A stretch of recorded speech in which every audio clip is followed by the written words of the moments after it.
السلام علیکم ناظرین، آج ہم بات کریں گے کون بنے گا سینٹ چیئرمین 2021۔ موجودہ سیاسی صورتحال میں کون سی پارٹی کہاں پر کھڑی ہے، اس پر آج تفصیلی بات کریں گے جابا نیوز اسرائیل امیر کے پلیٹ فارم سے۔ تو آئیے چلتے ہیں، سب سے پہلے پی ٹی آئی کا جائزہ لیتے ہیں۔ پی ٹی آئی جو ہے وہ 26 سیٹ پر جو ہے وہ اس وقت برجمان ہے سینٹ میں۔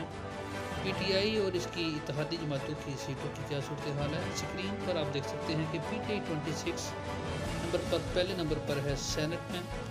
بی اے پی 13 سیٹیں ہیں اس کی، اور M P M 3، P M L F کاف وہ 1، انڈیپینڈنٹ 1، جی ڈی اے 1، اور ٹوٹل ہوگی 45۔ اس کے بعد دیکھتے ہیں جی اپوزیشن کے پاس کیا ہے جی۔ اپوزیشن کے پاس پی پی 21 کے ساتھ، اور P M L N 17، J U I F 5، N P کی 2 سیٹیں ہیں سینٹ میں، اور پی کے ایم پی 1 سیٹ، اور بی این پی 1۔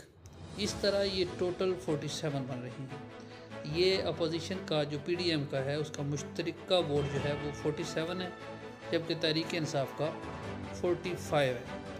اب آگے چلتے ہیں، آگے صورت آزاد امیدوار جنہوں نے ابھی تک ڈیسائیڈ نہیں کیا، ان میں کون کون سے ہیں جی۔ انڈیپینڈنٹ فاٹا کے 4 امیدوار ہیں سینٹ میں، اور جے آئی 1، اور اے این پی 2۔ اس طرح یہ ٹوٹل 7 سیٹیں جو ہیں یہ کس طرف جائیں گی یہ ابھی تک ڈیسائیڈ نہیں ہے۔ جس کی طرف یہ 7 سیٹیں جائیں گی وہی جو ہے وہ سینٹ کا چیئرمین بنا سکے۔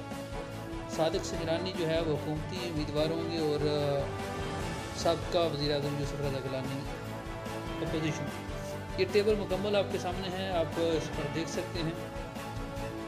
45 حکومتی اتحاد کے ووٹ ہیں، اور اس کے بعد اپوزیشن پی ڈی ایم 47 ہے، جبکہ 7 امیدوار جو ہیں ابھی ڈیسائیڈ نہیں ہے کہ وہ کس طرف جائیں۔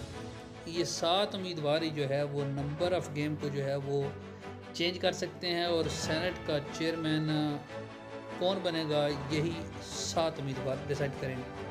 Thank you for listening and watching اس، جابا نیوز اسرائیل امیر۔